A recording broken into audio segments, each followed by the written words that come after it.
नमस्कार स्टूडेंट्स, आप सभी का सिमरला क्लासेज में हार्दिक स्वागत है। आज अपन अंतर्राष्ट्रीय इसका जूरिस्प्रूडेंस का जो कल आपका पेपर है उसका एक महत्वपूर्ण टॉपिक करेंगे। पूरी संभावना है कि आपको एग्जाम में वो प्रश्न मिले। हम वही प्रश्न यहाँ कर रहे हैं जो एग्जाम में आने वाले हैं। आज का जो फर्स्ट ईयर का पेपर था, हम अगर ये कहें कि 100%, मैं नहीं कहता, ये बच्चे कह रहे हैं कि 100% पेपर आया है। यानी एक केवल शॉर्ट नोट छोड़ दे, अगर एक आच्छादन का सिद्धांत अगर अपन छोड़ दें तो उसके अलावा उस पेपर में ऐसी कोई चीज नहीं थी जो अपने ने बताई और वो नहीं आई थी। बस केवल एक आच्छादन का सिद्धांत ऐसा था जो शॉर्ट नोट में आया था। जहां 4 थे वहां हालांकि करने 2 ही थे, जो 2 करने थे उनमें 2 अपने थे, पर पेपर की बात कर रहा हूँ। पूरे पेपर में ये एक ऐसा टॉपिक था जो अपने दिया नहीं और वो आया था। हालांकि ये करना नहीं होता, अपने को 3 ही करने हैं, तो मैं पेपर की बात कर रहा हूँ। 100% पेपर जिसको कहें वो अपना आया था। अब भी आगे भी यही उम्मीद रहेगी अपनी कि जिस प्रकार से अपन प्रश्नों का क्राइटेरिया तय करते हैं, अनुमान लगाते हैं, यूनिवर्सिटी जिस पैटर्न से चलती है, हम उसी अकॉर्डिंग देखते हैं कि भी कौन सा क्वेश्चन है वो एग्जाम में आने वाला है। कल आपके लिए क्वेश्चन रहेगा विधिक अधिकार। विधिक अधिकार और कर्तव्य, लीगल राइट एंड ड्यूटीज। ये आपके लिए एक मोस्ट इंपॉर्टेंट क्वेश्चन है। पर्सन किसी भी तरीके से दे सकता है, पर्सन की लैंग्वेज कुछ भी हो सकती है, आपको इंग्लिश वर्जन उसका पढ़ना है। इंग्लिश में जो लिखा मिले उसी के अनुसार आपने आंसर देना है, क्योंकि हिंदी में तो कई वर्ड्स ऐसे होते हैं जिसका कोई और पर्यायवाची भी क्वेश्चन में लाया जा सकता है, सिर्फ और सिर्फ बच्चों को गुमराह करने के लिए कि बच्चों को नॉलेज है या नहीं है। इसलिए वो कई बार ऐसे पर्यायवाची शब्द उठा लेता है जो उनके होते हैं और बच्चे वो पढ़ते नहीं है। तो हमेशा इंग्लिश का जो वर्जन आता है, इंग्लिश में लिखा होता है, उसको अपन देख के चले कि क्या है। आज की एक मैं बात बताता हूँ आपको कि जो क्वेश्चन आया था वो एक पेज में 5 क्वेश्चन आए, नेक्स्ट वाले में 6ठा क्वेश्चन था। बच्चों ने क्वेश्चन किया, वो देख के इतना मतलब उनका ये हो गया कि अब कौन सा करें इनमें से, और 5 क्वेश्चन ही देखे उन्होंने, लास्ट वाला 6ठा क्वेश्चन ही नहीं देखा। उन्होंने पेपर पलट के ही नहीं देखा कि भाई लास्ट में क्या है। तो कई बार ऐसी भी स्थिति थी, वो कहता है कि भाई मैं अगर लास्ट वाला देख लेता ना तो वो मुझे और भी ज्यादा बढ़िया आ रहे थे। उनमें से 2 क्वेश्चन थे आर्टिकल 21 और जो इमरजेंसी प्रोविजन है वो मुझे बहुत अच्छे से आ रहे थे, तो मैंने हालांकि वो देखा ही नहीं, मेरे ध्यान में ही नहीं रहा। तो ऐसी भी गलती नहीं करनी, हमें देखने हैं, सारे क्वेश्चन देखने, और देखने के बाद ये तय करना है कि कौन से क्वेश्चन अटेम्प्ट करने हैं। उन्हीं क्वेश्चनों को फिर आप टिक मार्क करेंगे और उनको अटेम्प्ट करेंगे। तो अब शुरू करते हैं विधि शास्त्र में विधिक अधिकार और कर्तव्य। विधिक अधिकार और कर्तव्य, देखिए विधिक अधिकार है, लीगल राइट है, और ये कर्तव्य है। इनकी उद्भव या इनकी उत्पत्ति की बात करें, इनका उद्भव कब हुआ, तो अगर हम अधिकारों की बात करें तो इनका उत्पत्ति कब होती है, अधिकार उद्भव कब हुआ है, तो जब से मानव सभ्यता, यानी जब से मानव सभ्यता का विकास हुआ है तब से ही ये अधिकार उत्पन्न हो चुके हैं। यानी मानव सभ्यता का विकास के साथ ही अधिकारों की और कर्तव्यों की उत्पत्ति मानी जाती है।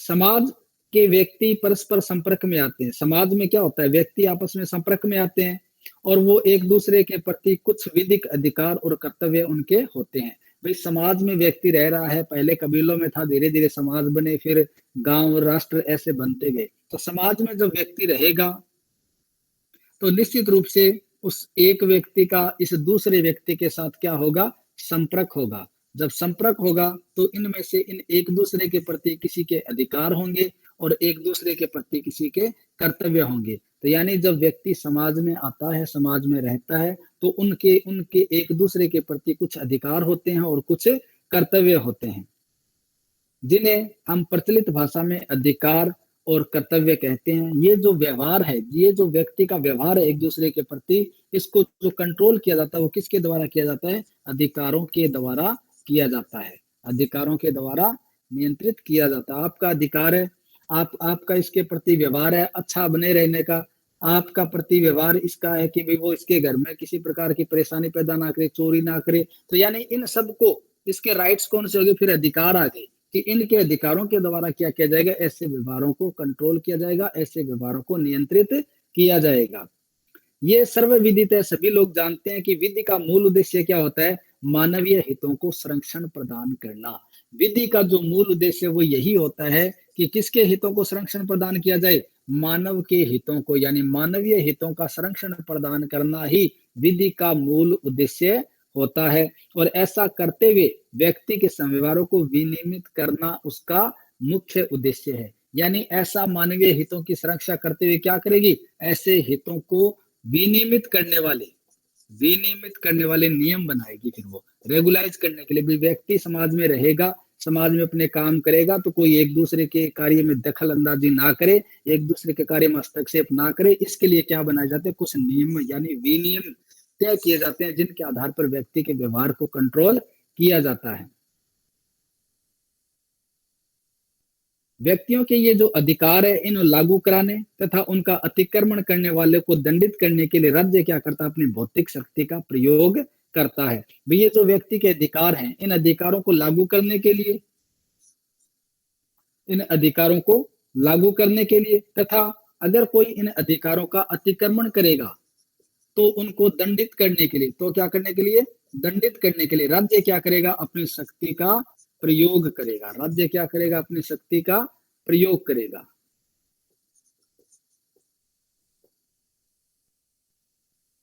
अधिकारों की अगर हम परिभाषा की बात करें, यहां तक कोई दिक्कत है क्या, जहां तक समझ सामान्य सी बातें बताई गई है कि इस विधि के अधिकार और कर्तव्यों का जन्म कब होता है, यानी जब से मानव ने इस धरती पर जन्म लिया है, जब से मानव सभ्यता का विकास हुआ है, मानव के जन्म के साथ ही अधिकार और कर्तव्यों का भी क्या हो जाता है, जन्म हो जाता है।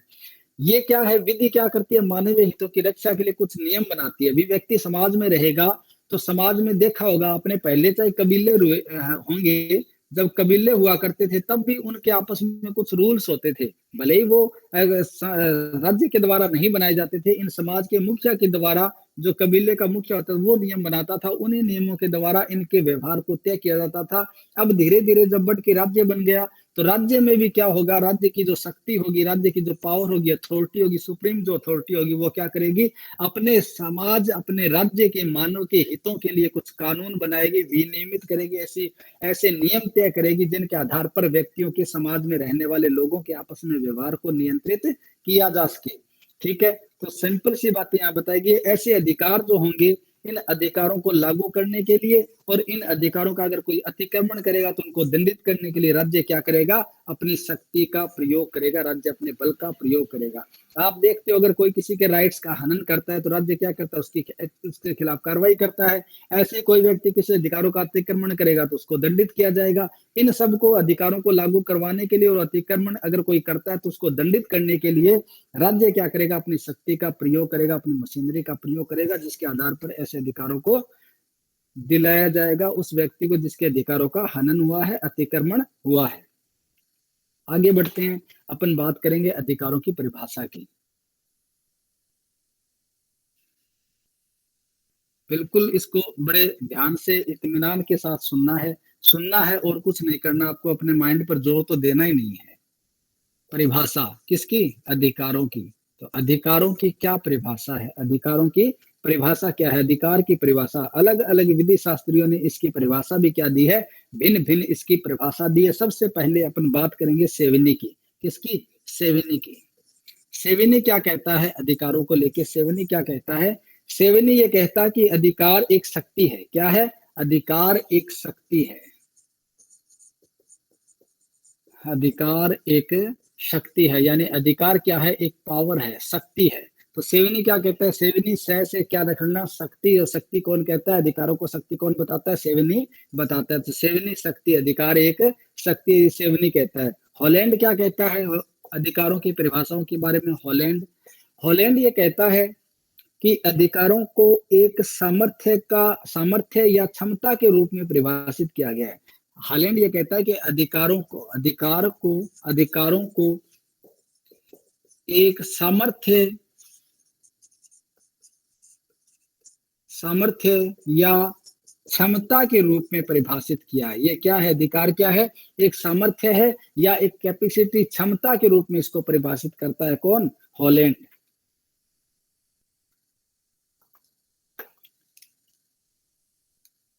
तो हॉलैंड के साथ आप कैपेसिटी वर्ड याद रख लेना, क्षमता, क्षमता के रूप में। हॉलैंड, हॉलैंड है ना, क्या हॉलैंड है, कोई ट्रैक्टर है क्या हॉलैंड, कौन सा है वो? कांट, जी सर, कांट है क्या ट्रैक्टर कोई हॉलैंड?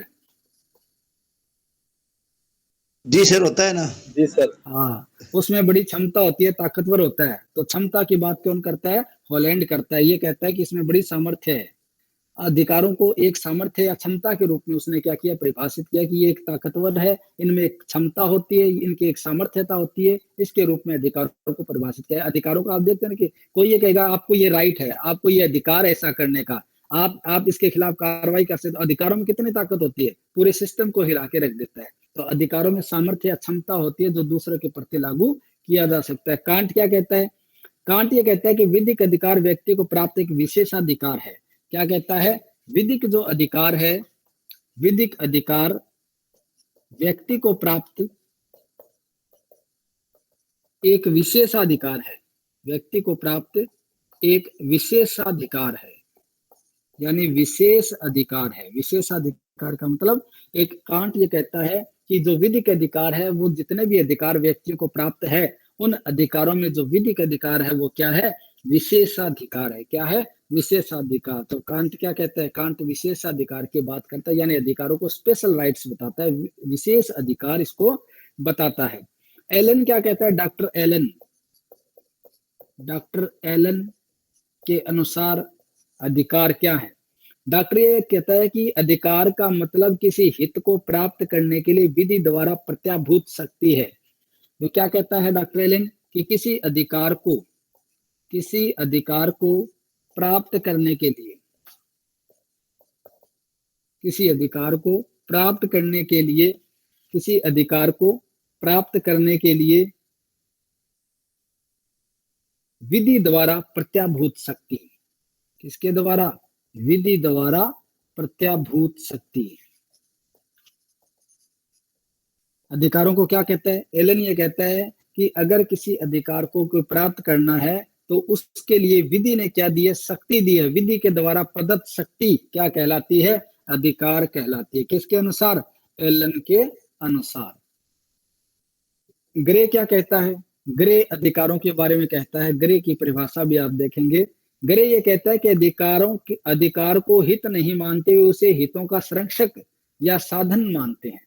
ग्रे कहता है कि अधिकार है, अधिकारों को, ग्रे कहता है कि अधिकार को हित नहीं, ग्रे क्या कहता है? अधिकार को हित नहीं मानते हुए, ग्रे अधिकार को हित नहीं मानते। इंटरेस्ट जैसे यहाँ बात की गई ना, हितों की बात की गई है, तो यहाँ हित की बात की गई है। ये कहता है कि हित नहीं है अधिकार हित नहीं है, बल्कि क्या बताता है ये कहता है कि ये हितों का संरक्षक है। क्या है? हितों का संरक्षक है। अगर आपका कोई हित है तो उस हितों का संरक्षण करने वाला कौन होगा? अधिकार होगा। तो अधिकारों को हित नहीं बताता बल्कि हितों का संरक्षक बताता है। कौन? ग्रे कहता है। ये कहता है कि विधिक अधिकार एक ऐसी शक्ति है जिसके द्वारा कोई व्यक्ति किसी अन्य व्यक्ति को कोई कार्य करने या न करने के लिए वैधानिक कर्तव्य के द्वारा आबद्ध करता है। भी अधिकारों का या हितों का संरक्षक क्यों कहा गया है? क्योंकि ये इसमें वो पावर होती है, अधिकार में वो शक्ति होती है जिसके द्वारा किसी व्यक्ति को कोई कार्य करने या न करने के लिए उसको क्या किया जाता है? बाध्य किया जाता है। किसी व्यक्ति को कोई कार्य करने या न करने के लिए, कार्य करने या न करने के लिए, दोनों ही प्रकार से उसको क्या किया जाता है? आबद्ध किया जाता है। अब आपके अधिकार है, आप किसी को बाध्य कर सकते हैं, अधिकारों को लागू करते हैं कि आपको ऐसा करना पड़ेगा।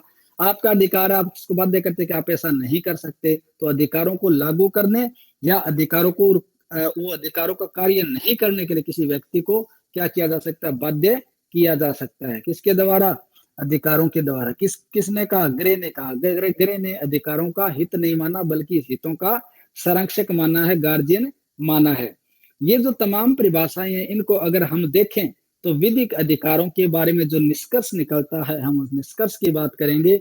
इन अधिकारों का जो निष्कर्ष है वो क्या निकलता है? तमाम अधिकारों का मैं एक बार फिर से आपको ये रिपीट कर देता हूं जो लास्ट में जुड़े हैं। अधिकारों की उत्पत्ति कब से मानी जाती है? जब से मानव सभ्यता का विकास हुआ, तब से ही अधिकार और कर्तव्यों का भी जन्म हो गया है। यानी व्यक्ति अपने साथ ही लेके इनको जन्म होता है अपने राइट्स को।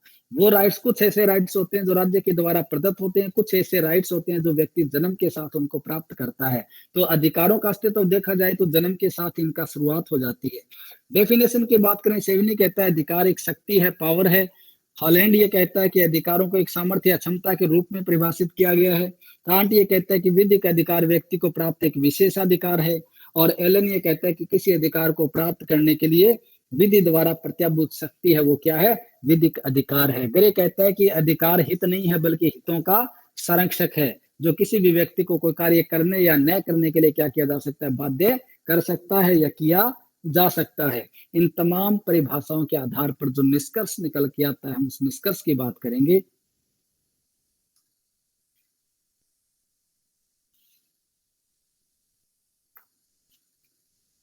निष्कर्ष क्या निकलता है? विधिक अधिकार, पहली बात, विधिक अधिकार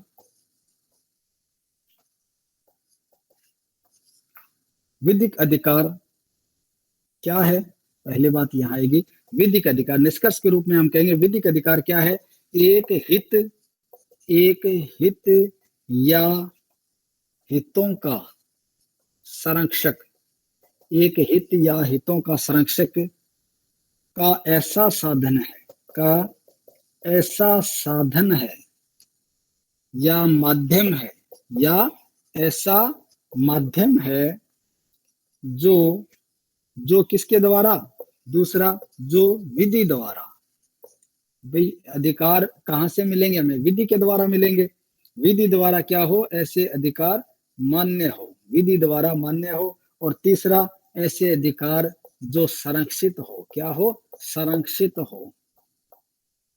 तीन बातें यहां निकल के आती है इन तमाम परिभाषाओं का निष्कर्ष अगर देखें तो। विधिक अधिकार क्या है? विधिक अधिकार एक हित है या हितों का संरक्षक है। भाई कईयों ने इसे हित का और कईयों ने इसे हितों का संरक्षक का, अंग्रेजी ने कहा कि ये हित नहीं है बल्कि हितों का संरक्षक है। अधिकार एक हित या हितों का संरक्षक का ऐसा साधन है या ऐसा माध्यम है जो क्या है? विधि द्वारा मान्य है। यानी अधिकार क्या है? अधिकार हितों को संरक्षण करने वाला एक ऐसा साधन, एक ऐसा माध्यम है जिसको क्या किया गया? विधि के द्वारा मान्य किया गया है, जिसे विधि के द्वारा प्रोटेक्ट, संरक्षित किया गया है। यानी विधि को क्या करती है? विधि क्या करती है? अधिकारों का प्रोटेक्शन देती है, अधिकारों को संरक्षित करने का काम करती है। तो अधिकार क्या है? अधिकार एक हित या हितों का संरक्षक है, जो का ऐसा साधन है जिसके माध्यम से क्या किया जाता है? एक ऐसा साधन या माध्यम है जो विधि के द्वारा मान्य हो और जो विधि के द्वारा संरक्षित हो, उसको क्या कहेंगे? अधिकार कहेंगे। क्या कहेंगे? विधिक अधिकार उसे कहेंगे। ठीक है। विधिक अधिकार का अर्थ क्या है? ये बात अपन ने पहले करनी थी, चलो कोई बात नहीं, अब देख लेते। विधिक अधिकार का अर्थ, ये जो विधिक अधिकार है इसका अर्थ क्या है? हम अर्थ की बात यहाँ करेंगे। परिभाषा देखिए हमने, अर्थ देखिए किसका? विधिक अधिकार का। क्या अर्थ बताते हैं? विधिक अधिकार का अर्थ अलग अलग विधि शास्त्री कहते हैं। सामंड कहता है, सामंड ने क्या कहा है विधिक अधिकार का अर्थ बताते हुए? सामंड कहता है कि विधिक अधिकार को एक ऐसा हित माना है। क्या माना है? ऐसा हित माना है।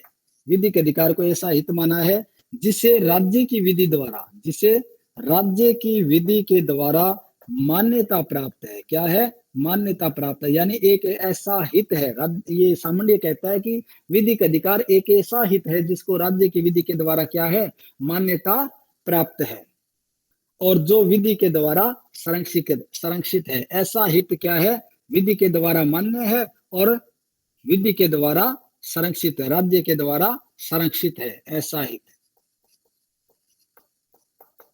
ठीक है। सामंड के बाद सामंड ये भी कहता है कि हित क्या है? हित वह है जिसका ध्यान रखना प्रत्येक व्यक्ति का कर्तव्य है।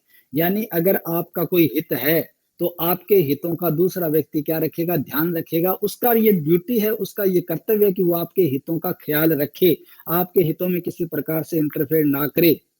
प्रत्येक व्यक्ति क्या करेगा? प्रत्येक व्यक्ति का एक कर्तव्य है कि वह जिसकी अवहेलना करना अपकार है। अगर ऐसे कोई हितों की अवहेलना करेगा तो ऐसा क्या कहलाएगा? अपकार कहलाएगा। क्या कहलाएगा? अपकार कहलाएगा। इसका मतलब क्या हुआ? प्रत्येक व्यक्ति से यह आशा की जाती है, अपेक्षा की जाती है कि वो दूसरे के अधिकारों का सम्मान करे। एक व्यक्ति का अधिकार होगा तो दूसरे व्यक्ति का वो क्या होगा? कर्तव्य होगा। यानी एक दूसरे के अधिकारों का क्या करे? सम्मान करे। और जहां एक व्यक्ति का कोई अधिकार है, जहां एक व्यक्ति का कोई अधिकार है तो दूसरे व्यक्ति का क्या होगा? वह कर्तव्य होगा। क्या होगा?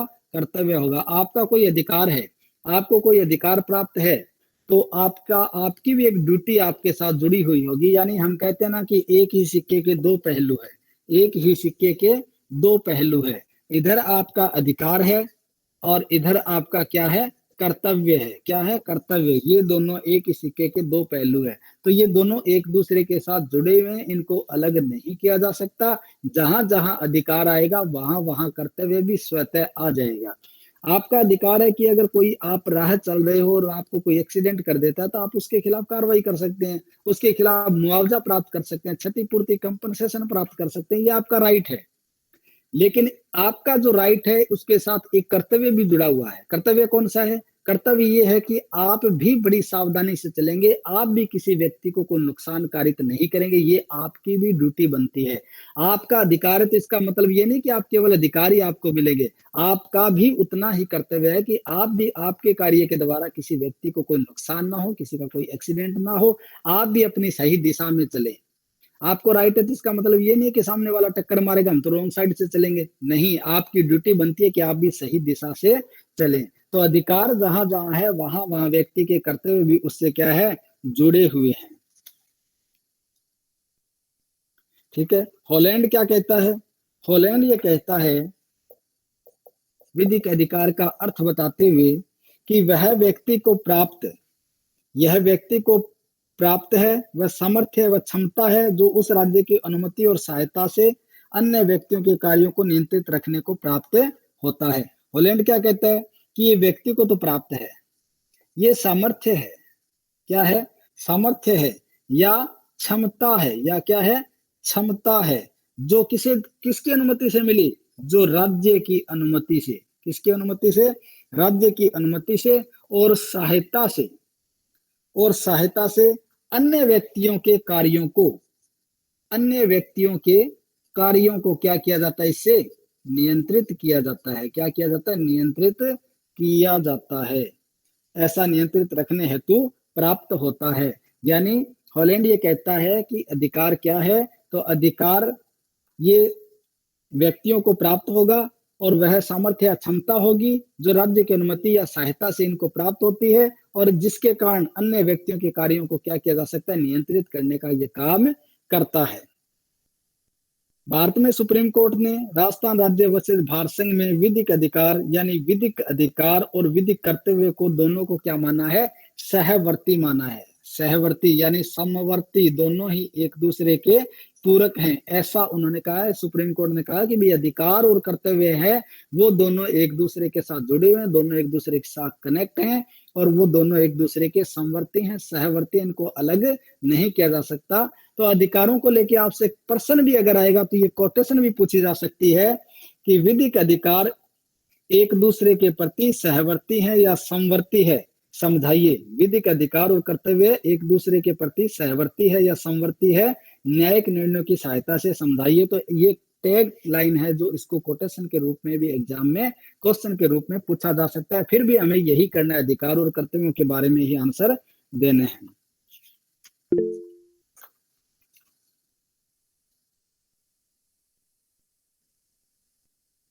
एक मैं आपको एक केस बताता हूं, मिस्टर एक्स वर्सेस अस्पताल वाई। ये देखना, आप इस केस को देखना, बड़ा इंटरेस्टिंग केस है ये। इससे अधिकार और कर्तव्यों की बातें आपको समझ में आएगी। क्या कहता है ये केस? केस का नाम है mister x. Mister x versus अस्पताल वाई। तो जो मिस्टर एक्स है वो तो क्या है? पीड़ित है, और जो अस्पताल है वो क्या है? वाई है। यानी ये अस्पताल हॉस्पिटल के विरुद्ध वाद लाया गया था। किस लिए लाया गया था? अपीलार्थी के विधिक अधिकारों को प्रत्यार्थी के द्वारा यानी हॉस्पिटल के द्वारा क्या किया गया? इनकी अवहेलना की गई। कैसे की गई? भाई ये व्यक्ति था मिस्टर एक्स और हॉस्पिटल ने इसके अधिकारों का क्या किया? अतिक्रमण किया। तो इसने कंपनसेशन का वाद लेके आया, क्षतिपूर्ति का वाद लेके आया इस हॉस्पिटल के खिलाफ। क्या हुआ था? अपीलार्थी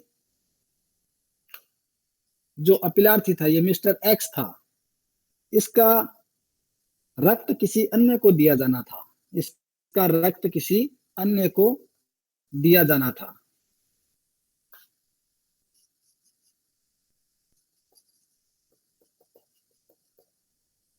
अपीलार्थी का रक्त किसी अन्य को दिया जाना था। जांच में क्या आ गया? HIV पॉजिटिव आ गया। क्या आ गया? जांच में HIV पॉजिटिव आ गया। भाई जब हॉस्पिटल में कोई ब्लड किसी को डोनेट करता है तो उसके ब्लड की जांच की जाती है कि इसको कहीं कोई ऐसी कोई रोग, ऐसी कोई बीमारी तो नहीं है जो ब्लड डोनेट करते समय दूसरे को वो बीमारी लग जाए। तो उससे पहले इसकी जांच की गई, इसकी मिस्टर एक्स की। जब जांच की गई तब इस जांच में क्या आ गया? HIV पॉजिटिव आ गया। क्या आ गया? HIV पॉजिटिव आ गया। जब HIV पॉजिटिव आया तो हॉस्पिटल ने ये पाया, इस वाई ने, कि इसकी सूचना किसको दे दी? अपीलार्थी की मंगेतर को दे दी। किसको दे दी? अपीलार्थी की मंगेतर को दे दी। यानी इस मिस्टर एक्स की जो होने वाली पत्नी थी, मंगेतर थी, इसकी सूचना इस हॉस्पिटल ने कि इस मिस्टर एक्स की ब्लड के अंदर HIV पॉजिटिव आया है, ये सूचना इस हॉस्पिटल वालों ने इसकी मंगेतर को दी थी। किसकी? मिस्टर एक्स की। जब ऐसी सूचना मिलेगी कि उसका होने वाला HIV पॉजिटिव है तो कौन पागल है जो उसके साथ शादी करने के लिए तैयार हो गई? तो जो सगाई की हुई थी वो सगाई क्या हो गई? टूट गई। टूटनी थी, स्वाभाविक है। सगाई टूट गई और सगाई टूट गई तो इससे इस मिस्टर एक्स की समाज में उपेक्षा होने लगी कि अरे तेरी तो सगाई टूट गई। समाज में क्या हो गई? इसकी उपेक्षा हो गई। समाज में उपेक्षा होने लगी, लोग इससे कतराने लगे, लोग इससे दूर दूर रहने लगे इस कारण से कि इसको HIV पॉजिटिव है। समाज में जब इसकी उपेक्षा होने लगी तो एक्स ने क्या किया? राष्ट्रीय उपभोक्ता फोरम में एक वाद दायर किया। मिस्टर एक्स क्या करेगा? मिस्टर एक्स ने अब राष्ट्रीय उपभोक्ता फोरम में वाद दायर कर दिया। अगर ये अधिकार और कर्तव्य का आ जाए क्वेश्चन तो आप इसमें ये वाला एग्जाम्पल जरूर लिखना। राष्ट्रीय उपभोक्ता फोरम में वाद दायर कर दिया इस बात का क्षतिपूर्ति के लिए। किस बात की? क्षतिपूर्ति के लिए कि राष्ट्रीय उपभोक्ता फोरम में जब वाद दायर किया गया तो राष्ट्रीय उपभोक्ता फोरम ने इसका वाद क्या कर दिया? खारिज कर दिया। क्या कर दिया? खारिज कर दिया। और ये कह दिया कि अस्पताल वाई ने अगर आपकी मंगेतर को ये सूचना दे दी है तो कौन सा गलत किया है, बल्कि ये तो सही किया, इसने गुड फेथ में किया है भी HIV पॉजिटिव है और कल को तू इसके साथ शादी करेगी तो HIV पॉजिटिव की तू भी पेशेंट हो सकती है, इसलिए इसने सही किया है। और इस बेचारे का वाद क्या कर दिया? खारिज कर दिया। किसने? इस राष्ट्रीय उपभोक्ता फोरम ने। इसने जो कंपनसेशन का वाद किया उसको खारिज कर दिया। अब खारिज कर दिया तो ये सिविल कोर्ट में गया। मामला कहाँ चला? फिर सिविल कोर्ट चला गया। ये टिक के बैठने वालों में से नहीं था। मामला सिविल कोर्ट में गया और वहां से होते हुए मामला कहाँ चला गया? अंततः सुप्रीम कोर्ट में चला गया। सुप्रीम कोर्ट में इसने रिट दायर कर दी। सुप्रीम कोर्ट में जब रिट दायर की, सुप्रीम कोर्ट ने जब इस मामले को सुना तो सुप्रीम कोर्ट ने ये कहा, खारिज की और ये कहा, इसकी रिट को खारिज किया और ये कहा कि वाई ने एड्स की सूचना अपीलार्थी की मंगेतर को देकर किसी कर्तव्य का उल्लंघन नहीं किया है। इसने कहा था कि भी हॉस्पिटल का ये कर्तव्य बनता था कि इसकी सूचना वो किसी को ना देता, वो मुझे ही देता। सुप्रीम कोर्ट ने कहा, इसकी रिट को खारिज किया और ये कहा कि हॉस्पिटल ने आपके अपने किसी भी कर्तव्य का उल्लंघन नहीं किया। इसने ये कहा कि भी इसने अपने कर्तव्य का उल्लंघन कर दिया, इसको गोपनीय रखना चाहिए था, गोपनीय रखना इसका कर्तव्य था, उसने सबको सार्वजनिक करके क्या कर दिया? इसका उल्लंघन किया, इसलिए मुझे क्षतिपूर्ति दी जाए। सुप्रीम कोर्ट ने कहा, इसकी रिट को खारिज कर, ये कहा कि हॉस्पिटल ने किसी भी प्रकार से कोई भी क्या नहीं किया है? कर्तव्य का उल्लंघन नहीं किया है, क्योंकि उसके होने वाली पत्नी को इसकी सूचना देना उसका कर्तव्य था ताकि वह एड्स के संक्रमण से बची जा सके। और इसने छिपाकर विवाह करना चाहा तो वह दोषी है। अगर ये छिपाकर विवाह करता तो ये क्या माना जाता, दोषी माना जाता। तो हॉस्पिटल ने क्या नहीं किया, हॉस्पिटल ने किसी प्रकार की कोई उपेक्षा नहीं की, किसी प्रकार की कोई कर्तव्य का भंग नहीं किया है। इस विषय में जो विधि के जो सिद्धांत प्रतिपादित किए गए उसमें हितों का सिद्धांत और इच्छा का सिद्धांत, यहाँ पर दो सिद्धांत पारित किए गए इस केस में, हितों का सिद्धांत और इच्छा का सिद्धांत। हितों का सिद्धांत वो हित पर आधारित है, इच्छा का सिद्धांत वो केवल व्यक्ति के अधिकार उसकी इच्छा को प्रदर्शित करता है। हितों का सिद्धांत है वो इंग्लिश विधि में सामंड ने बताया है, और जो इच्छा का सिद्धांत है वो हिगल कांट आदि विद्वानों ने इसकी चर्चा की है। ठीक है, तो अधिकार और कर्तव्य की बात की गई। अधिकार और कर्तव्य एक दूसरे के प्रति सभी के होंगे, तो हॉस्पिटल की भी ये ड्यूटी बनती है कि वो इसकी सूचना इस मंगेतर को दे ताकि उसको बीमारी से बचाया जा सके। तो इसने सूचना दी तो किसी प्रकार का कर्तव्य का भंग नहीं किया। अब देखिए आगे विधिक अधिकारों के आवश्यक तत्व। विधिक अधिकार होंगे, उनके क्या क्या आवश्यक तत्व होंगे। प्रश्न को डिटेल से इसलिए पढ़ा रहा हूं ताकि ये आ जाए तो आपको दिक्कत नहीं हो। विधिक अधिकार के आवश्यक तत्व, क्या क्या इसके आवश्यक तत्व होंगे, इसेंशियल एलिमेंट्स इसके क्या होंगे। तो आवश्यक तत्वों की अगर बात करें तो सबसे पहले हम लेंगे कि एक क्या होना चाहिए, इसे अधिकार का धारण करता होना चाहिए। अधिकार का धारण करता, आवश्यक तत्वों की बात चल रही है, अधिकार का धारण करता होना चाहिए, या हम यूं कहें कि ऐसा हकदार व्यक्ति होना चाहिए। विधिक अधिकारों का हकदार व्यक्ति होना चाहिए। दूसरा, अधिकार से आबद्ध व्यक्ति। दूसरा क्या है, अधिकार से आबद्ध व्यक्ति, अधिकार से आबद्ध व्यक्ति। और तीसरा, अधिकार की अंतर्वस्तु। मैं इन सभी को एक साथ ही डिफाइन कर दूंगा, अधिकार की अंतर्वस्तु। और चौथा है अधिकार की विषय वस्तु, अधिकार की विषय वस्तु। और पांचवा है अधिकार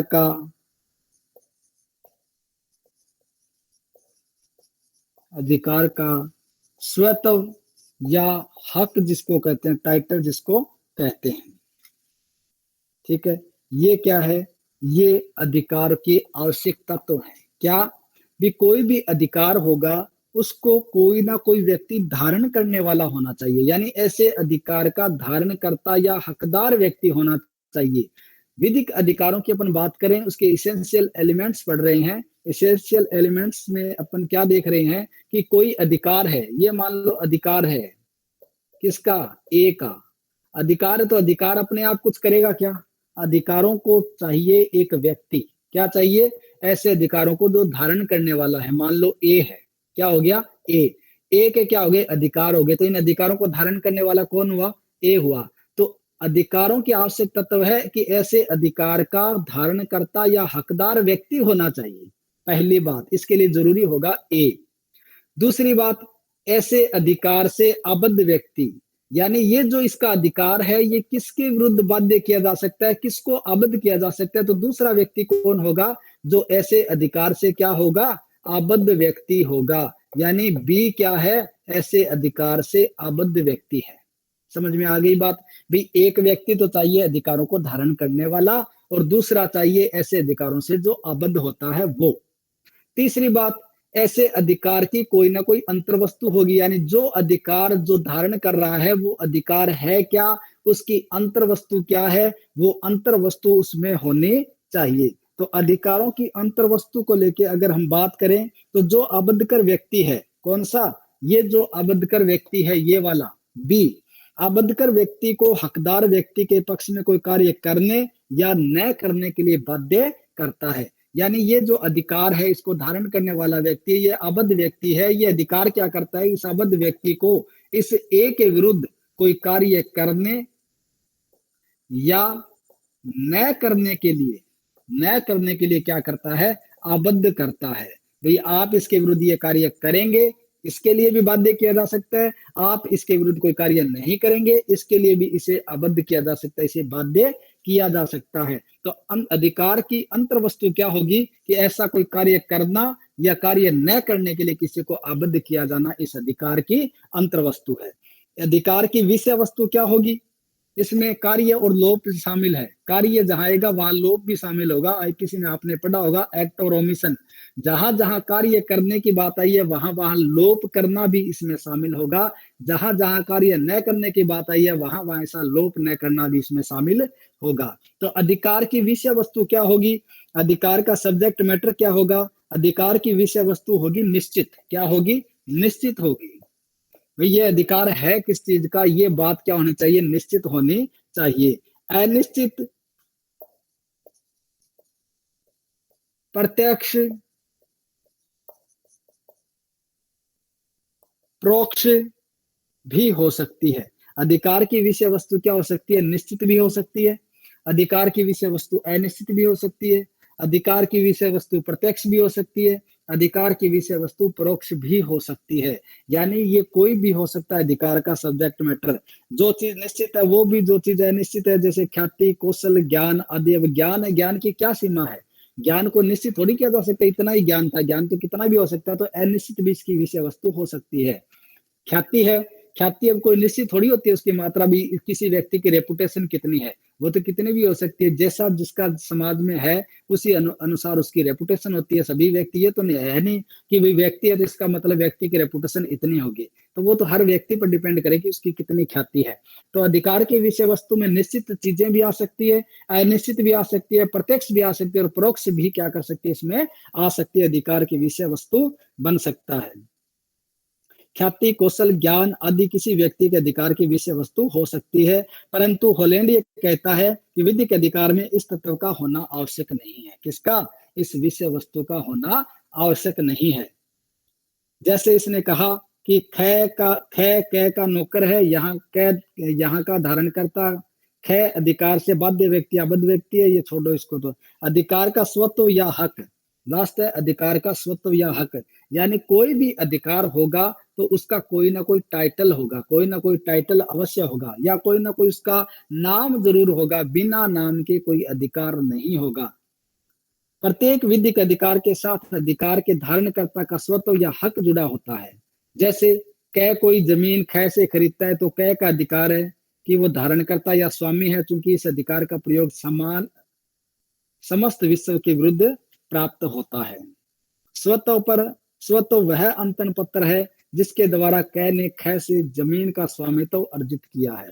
यानी अधिकार का स्वत्व, आपने कोई जमीन खरीदी है, आपने कोई क्रय किया है कोई वस्तु, तो वो जो पहले वाले का जो अधिकार था, अब क्रय करने के बाद उसके स्वामी कौन हो जाते हैं, आप हो जाते हैं। तो अधिकार है उसका कोई ना कोई टाइटल अवश्य होगा। यानी आप जमीन खरीदते हैं तो आप उस जमीन के क्या होंगे, भूमि के क्या होंगे, स्वामी होंगे। और स्वामी क्या होगा, टाइटल होगा। स्वामी क्या होगा, टाइटल होगा। आप कोई व्हीकल खरीदते हैं किसी से तो आप व्हीकल के ओनर होते हैं, तो उस गाड़ी के आप क्या है, ओनर है। ये क्या है, आपका अधिकार है। और अधिकार का टाइटल क्या हुआ, स्वामी या मालिक उसका टाइटल होगा। तो कोई भी अधिकार होगा उसका कोई ना कोई टाइटल अवश्य होगा, उसका नाम अवश्य होगा, बिना नाम के कोई अधिकार नहीं होगा। ठीक है, यहां तक कोई दिक्कत नहीं, यहां तक कोई दिक्कत नहीं। भाई आवश्यक तत्वों की बात करें तो 5 चीजें अधिकार के लिए जरूरी है। पहला, अधिकार का धारण करता होना चाहिए, यानी कोई ना कोई ऐसे अधिकार को धारण करता हुआ होना चाहिए, वरना अधिकारों का महत्व ही क्या रह जाता जब उसको कोई धारण करता नहीं हो। दूसरा, धारण करता तो है लेकिन सामने वाला नहीं है, तो फिर अधिकार का मतलब क्या, इसलिए कहते हैं कि सामने वाला भी होना चाहिए जिसको आबद्ध किया जा सके। जो ऐसे व्यक्ति के अधिकारों से आबद्ध है ऐसा भी होना चाहिए। तो 2 व्यक्ति कम से कम होने चाहिए। तीसरा, अधिकारों की अंतर्वस्तु भी होगी। चौथा, अधिकारों की विषय वस्तु भी होगी। और पांचवा, अधिकारों का कोई ना कोई टाइटल, हक भी होगा। तो ये 5 ऐसे आवश्यक तत्व हैं जो जिनसे अधिकार का निर्माण होता है। जिनसे क्या होता है, अधिकार का निर्माण होता है। अब देखिए ये जो विधिक अधिकार हैं इनके प्रकार क्या है, फटाफट आप ध्यान करना इधर। विधिक अधिकारों के प्रकार, आवाज तो प्रॉपर तरीके से आ रही है ना, ठीक। विधिक अधिकार के प्रकार, अब देखिए इन विधिक अधिकारों के प्रकार कितने प्रकार के हैं।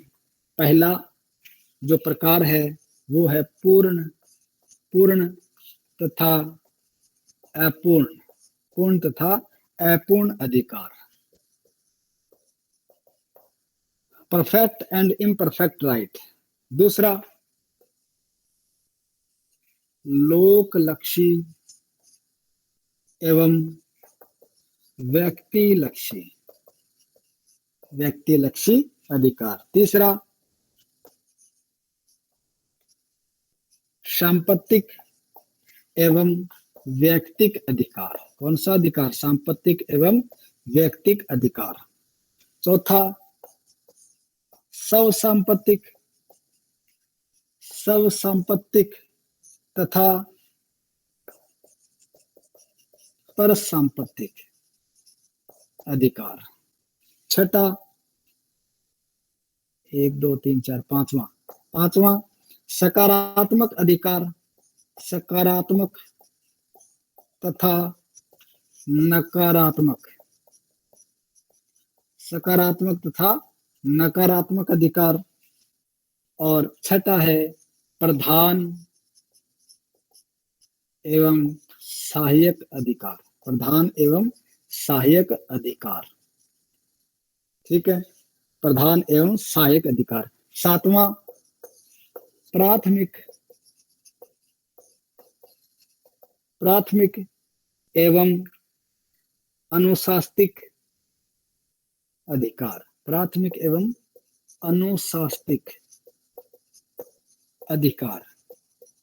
ठीक है, अनुशासनिक अधिकार।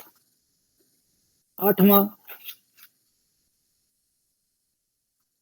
लोक अधिकार तथा प्राइवेट अधिकार, लोक अधिकार तथा निजी अधिकार या प्राइवेट अधिकार जिसको कहते हैं, प्राइवेट राइट, निजी अधिकार।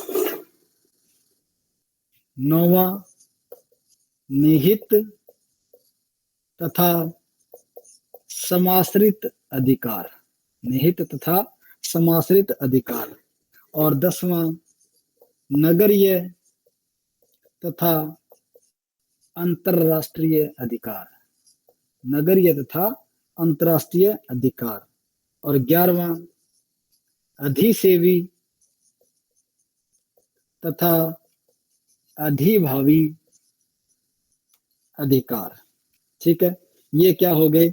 ये कुछ राइट्स के प्रकार बताए गए हैं, विधिक अधिकारों के प्रकार बताए गए हैं। कौन कौन से प्रकार बताए गए हैं? पहला पूर्ण तथा अपूर्ण अधिकार, यानी कुछ अधिकार तो ऐसे होते हैं जो एब्सोल्यूट होते हैं, जो पूरी दुनिया के विरुद्ध प्राप्त होते हैं, जिनको कोई रोक नहीं सकता, पूर्ण अधिकार कहलाते हैं। ऐसे अधिकार जो अपने आप में पूर्ण है, वो किसी पर आधारित नहीं है। जबकि अपूर्ण अधिकार पूर्ण अधिकार नहीं होते, इन पर रेस्ट्रिक्शन लगाए जा सकते हैं, इन पर निर्बंधन लगाए जा सकते हैं, युक्त निर्बंधन लगाए जा सकते हैं।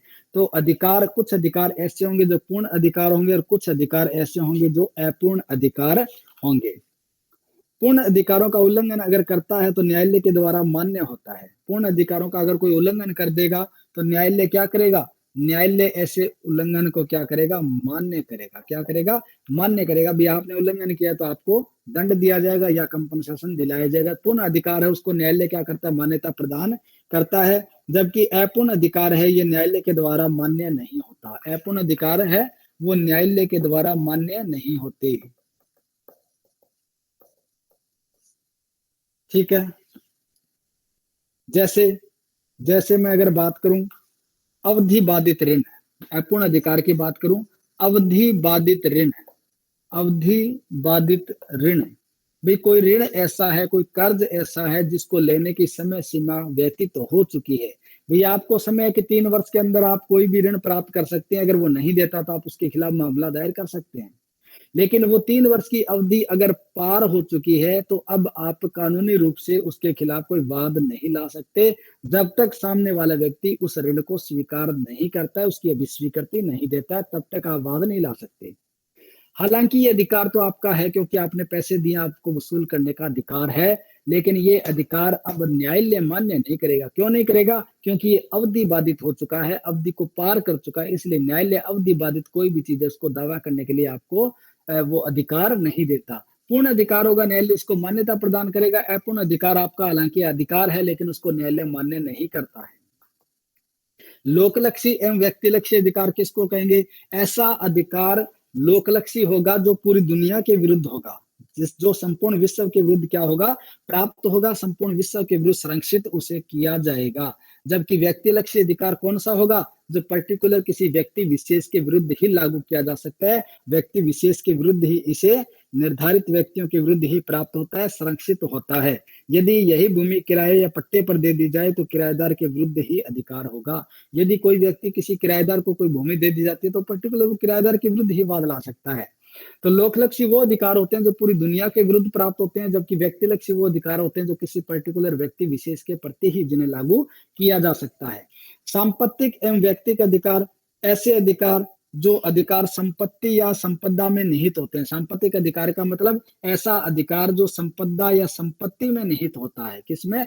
संपत्ति में निहित होता है। जबकि व्यक्ति का अधिकार कौन सा होगा? जो किसी व्यक्ति विशेष में निहित होगा। जैसे किसी व्यक्ति की रेपुटेशन व्यक्ति के अंतर्गत होगी, हैसियत, उसका स्टेटस, ये क्या होगी? ये उस व्यक्ति के साथ जुड़ी हुई होगी। व्यक्ति की मृत्यु हो जाती है तो ये पूर्णतः समाप्त हो जाते हैं, अंतरण इनका नहीं किया जा सकता, आगे इनको ट्रांसफर नहीं किया जा सकता। जबकि संपत्तिक अधिकार है, उनका व्यक्ति की मृत्यु के बाद भी आगे ट्रांसफर किया जा सकता है। सब संपत्तिक तथा पर संपत्तिक ऐसे अधिकार जो निजी संपत्ति पर अधिकार होता है उसको तो क्या कहेंगे? सब संपत्तिक, सब का मतलब अपना, अपनी संपत्ति पर कोई अधिकार है तो ऐसा अधिकार तो क्या कहलाएगा? पूर्ण अधिकार कहलाएगा। जबकि पर संपत्तिक अधिकार क्या कहलाएगा? जब कोई व्यक्ति किसी दूसरे व्यक्ति की संपत्ति पर अधिकार रखता है तो वह पर संपत्तिक अधिकार कहलाता है। जैसे सुखाधिकार, जैसे सुखाधिकार यानी दूसरे की संपत्ति पर कोई अधिकार रखना क्या कहलाता है? पर संपत्तिक अधिकार कहलाता है।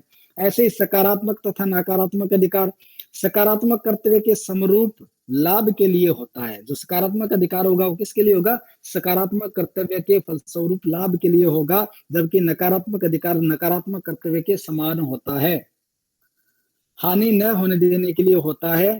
पहले से जेब में रखे रुपयों को किसी अन्य के द्वारा अकारण न छीन ले, ये कैसा अधिकार है? नकारात्मक अधिकार है। बिना वजह के आप किसी के पॉकेट में हाथ नहीं डाल सकते, तो ऐसा अधिकार क्या होगा? नकारात्मक, जहां नहीं करने की बात की जाती है, यानी आपको चोरी नहीं करनी चाहिए, आपको किसी पॉकेट में बिना पूछे हाथ नहीं डालना चाहिए। ये कैसे अधिकार है? नकारात्मक अधिकार है। सकारात्मक अधिकार वो होंगे जो समरूप लाभ के लिए होंगे और ऋणी का ऋण वसूलने का अधिकार है, वो कैसा अधिकार है? सकारात्मक अधिकार होगा। ऐसे ही प्रधान एवं सहायक अधिकार, प्रधान किसको कहेंगे? मेन या मुख्य जो अधिकार होता है उसको क्या कहते हैं? प्रधान कहते हैं। या मौलिक जो अधिकार होता है, बाकी के अधिकार जो इसके सहायक होते हैं उनको सहायक अधिकार कहे जाते हैं। प्राथमिक तथा अनुशासनिक अधिकार, प्राइमरी तथा सैंक्शनली जो राइट्स है उनकी बात की गई है। कौन से होंगे? प्राथमिक तथा अनुशासनिक अधिकार। ये प्राथमिक अधिकार है वो कैसे अधिकार होते हैं? सारभूत होते हैं। कैसे अधिकार होते हैं? सारभूत अधिकार होते हैं। प्राथमिक अधिकार कैसे होंगे? सारभूत या पूर्ववर्ती अधिकार होते हैं। इनका उल्लंघन अगर कोई करता है तो क्या किया जा सकता है? उनके विरुद्ध उपचार प्राप्त किया जा सकता है। जबकि शास्त्रीय अधिकार में क्या होता है? शास्त्रीय अधिकार में दंड दिया जा सकता है, शास्त्रीय जुर्माना उस पर लगाया जा सकता है। लोक अधिकार तथा निजी अधिकार जैसे पहले आ गया, लोकलक्षी और व्यक्तिलक्षी दोनों एक ही बात है। लोक अधिकार का मतलब जो ऐसा अधिकार जो राज्य में निहित होते हैं, जीवन स्वास्थ्य से संबंधित जितने भी अधिकार हैं जो पब्लिक के राइट माने जाएंगे, लोक अधिकार माने जाएंगे। जबकि निजी अधिकार व्यक्ति में निहित होते हैं जिनको प्राइवेट राइट्स कहते हैं। ऐसे ही नगरीय तथा अंतर्राष्ट्रीय अधिकार, ऐसे अधिकार जो देशवासियों को देश की विधि के द्वारा प्रदत्त होते हैं उनको तो कहते हैं नगरीय अधिकार। और अंतर्राष्ट्रीय अधिकार जो अंतर्राष्ट्रीय विधि के द्वारा प्रदत्त होता है, ऐसे अधिकारों को क्या कहा जाता है? अंतर्राष्ट्रीय अधिकार कहा जाता है। ऐसे ही अधिसेवी तथा अधिभावी अधिकार, अधिसेवी अधिकार किसको कहेंगे? जो किसी विलंगम या भार के अधीन होता है, परंतु जब विलंगम हट जाता है तो अधिकार अधिभावी अधिकार क्या हो जाता है? अधिभावी अधिकार या स्वरूप ग्रहण कर लेता है। वह भूमि जिस पर दायित्व अधिरोपित किया जाता है अधिसेवी दाय कहलाता है, और वह भूमि जिसके फायदेमंद उपभोग के लिए अधिकार अस्तित्व में है अधिभावी दाय तथा उस भूमि के स्वामी को अधिभावी स्वामी कहता है। यानी जिस भूमि के आप मालिक हैं वो तो क्या होगा, अधिभावी अधिकार होगा, और जो भूमि आपको रेंट पर किसी भार के अधीन दी जाती है वो अधिसेविता या अधिसेवी अधिकार कहलाएगा। ठीक है, ये थे कुछ अधिकारों के प्रकार। अब अपन ने क्या देखा, अधिकारों का उद्भव देखा, अधिकारों का अर्थ देखा, और अधिकारों की परिभाषा देखी, और अधिकारों के आवश्यक तत्व और अधिकारों के प्रकार। ये तमाम बातें अगर एग्जाम में आ जाती है तब भी आपको कोई दिक्कत नहीं होनी चाहिए। अपने एक बात कही कि अधिकार और कर्तव्य एक दूसरे के साथ जुड़े हुए हैं, तो जैसे अधिकार हैं बिल्कुल वैसे ही कर्तव्य होते हैं, क्योंकि ये दोनों एक ही सिक्के के दो पहलू हैं।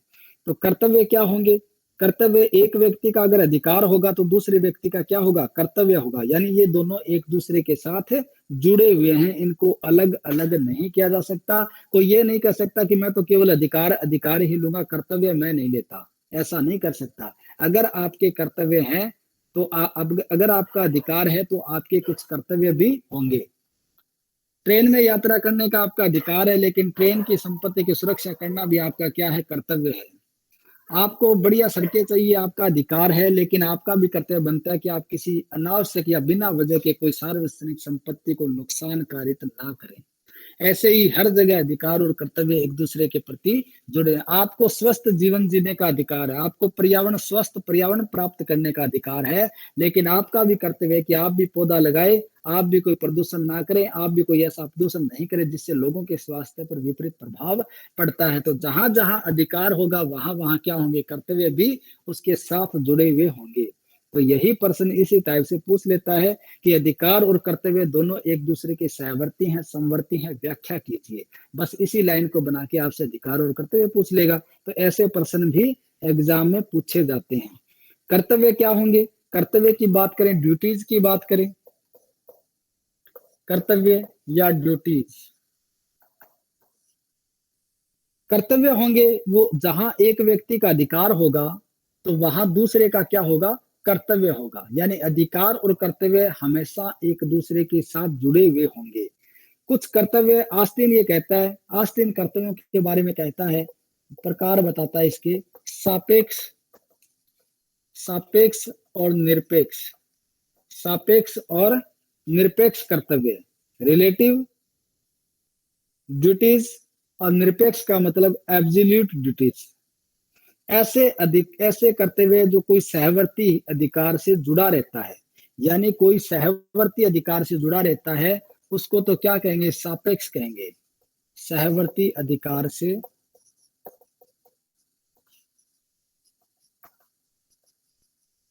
जुड़ा हुआ कर्तव्य क्या कहलाएगा, सापेक्ष कर्तव्य कहलाएगा। जैसे अगर कोई भंग करता है कर्तव्य का तो वो क्या हो जाएगा, अपकार हो जाएगा, और इसके लिए क्षतिपूर्ति भी दी जाती है, क्षतिपूर्ति की जाती है। तो क्षतिपूर्ति करने का कर्तव्य भी आपका कोई कर्तव्य है, और आप उसका अगर उल्लंघन करेंगे तो आपको क्या देना पड़ेगा, ऐसे कर्तव्य के उल्लंघन के लिए क्षतिपूर्ति देनी पड़ेगी। ऐसे ही निरपेक्ष कर्तव्य की बात करें तो ये एब्सोल्यूट होता है, सहवर्ती अधिकारों से जुड़ा हुआ नहीं होता। अगर भंग होगा तो अपराध होगा, और अपराध के लिए सजा दी जाएगी। क्या दी जाएगी, अपराध के लिए सजा दी जाएगी। आस्तीन ने 4 भेद बताए हैं। स्वयं से संबंधित कर्तव्य, पहला कौन सा, स्वयं से संबंधित। आस्तीन 4 प्रकार के बताता है कर्तव्य। स्वयं से संबंधित कर्तव्य, दूसरा अनिश्चित या जनसाधारण के प्रति कर्तव्य। अनिश्चित है, अनिश्चित का मतलब पर्टिकुलर स्पेसिफिक नहीं है कि किसके प्रति लागू होगा, यानी जनसाधारण के प्रति कर्तव्य होगा, तो जनसाधारण के प्रति। तीसरा मानव जाति के प्रति, तीसरा मानव जाति के प्रति न होकर, मानव जाति के प्रति न होकर अन्य के प्रति, अन्य के प्रति, ईश्वर के प्रति या पशुओं के प्रति। किसके, पशुओं के प्रति। हमारे कर्तव्य कुछ ऐसे भी होते हैं जो मानव जाति के विरुद्ध नहीं होते, जैसे ईश्वर के प्रति हमारे कर्तव्य हैं, पशु प्राणी जितने भी हैं उनके प्रति भी हमारे कर्तव्य हैं। नेक्स्ट, प्रभुताधारी राज्य के प्रति कर्तव्य। प्रभुताधारी राज्य के प्रति कर्तव्य। तो ये कुछ कर्तव्य जिनको ऑस्टिन बताता है। ऑस्टिन ने 4 भेद बताए थे। स्वयं से संबंधित कर्तव्य, जो अपने आप ही कर्तव्य होगा, अपने प्रति होगा। भाई हमारा ये कर्तव्य बनता है कि हम सुसाइड नहीं करें, हम आत्महत्या नहीं करें। ये हमारा प्रति, मेरे खुद के प्रति, यानी हर व्यक्ति का अपने प्रति ये कर्तव्य है कि वो सुसाइड ना करे। जितना भगवान ने जीवन दिया वो उतना जिए, उसके कर्तव्य का भंग ना करे। तो अपने प्रति कर्तव्य है कि वो सुसाइड नहीं करेगा, आत्महत्या नहीं करने का उसका क्या होगा, कर्तव्य होगा। नशा नहीं करे, अपने आप के प्रति कर्तव्य कि वो नशा नहीं करे। ठीक है, ऐसे अपने प्रति कर्तव्य होंगे। अनिश्चित या जन साधारण के प्रति, जैसे न्यूसेंस नहीं करेगा। न्यूसेंस करेगा तो जन साधारण के प्रति होगा, तो ऐसा कर्तव्य है जो कि न्यूसेंस नहीं करे, यानी जन साधारण के प्रति हमारा कर्तव्य बनता है कि हम कोई ऐसा कार्य नहीं करें जिससे लोगों को उससे कोई क्षति हो, लोगों को उससे कोई न्यूसेंस कारित हो। तीसरा, मानव जाति के प्रति न होकर अन्य प्राणी के प्रति, जैसे ईश्वर के प्रति या पशुओं के प्रति कर्तव्य होते हैं, वो इसी श्रेणी में आते हैं।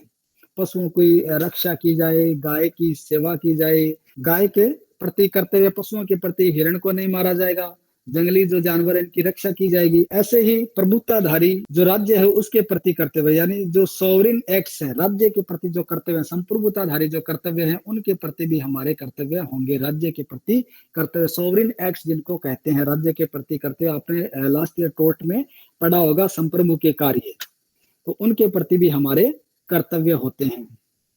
ठीक है, ये कुछ कर्तव्यों की बात यहाँ की गई थी। दोनों एक दूसरे के साथ जुड़े हुए हैं। अधिकार और कर्तव्य में संबंध।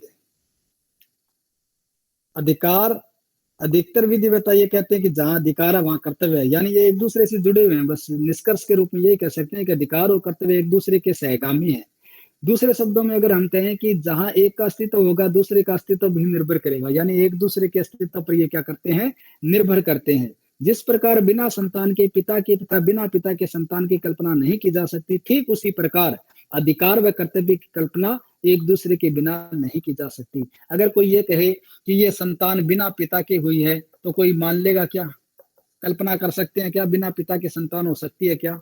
कोई ये कह दे कि पिता के बिना संतान हुई है या संतान के बिना पिता है, कोई ऐसा कह सकता है कि नहीं? ऐसे ही अधिकार और कर्तव्य दोनों एक दूसरे के साथ जुड़े हुए हैं, दोनों ही एक दूसरे के बिना संभव नहीं है, कल्पना नहीं की जा सकती। कुछ विधिवेत्ता ये कहते हैं कि जहां अधिकार है वहां कर्तव्य अवश्य ही होगा, किंतु जहां पहले कर्तव्य को उदय हो जाता है वहां यह जरूरी नहीं है कि अधिकार भी हो। जहां ड्यूटी पहले अगर आ जाती है तो बाद में जरूरी नहीं कि उसके साथ कर्तव्य होना जरूरी हो, लेकिन जहां अधिकार होगा ना वहां अवश्य कर्तव्य जुड़ा हुआ उससे होगा। कुछ कर्तव्य ऐसे होते हैं जहां अधिकार नहीं है। इस मत का समर्थन ऑस्टिन करते हुए कहता है कि कर्तव्य 2 प्रकार के बताएं, सापेक्ष और निरपेक्ष, जो मैंने पहले आपको बता दिए हैं। चलिए ठीक है, इस जो क्लास थी इसका एक नॉमिनल सा चार्ज रखा हुआ था, अगर वो आप पे कर सकते हैं तो अवश्य करें। मेरा यही नंबर है 9694383990। गूगल पे, फोन पे एक्सेप्टेड, यहाँ अलाउ है, तो आप ये करके अपना कर्तव्य का निर्वहन कर सकते हैं। आपकी भी ड्यूटी बनती है तो उस ड्यूटी का भी पालन करें।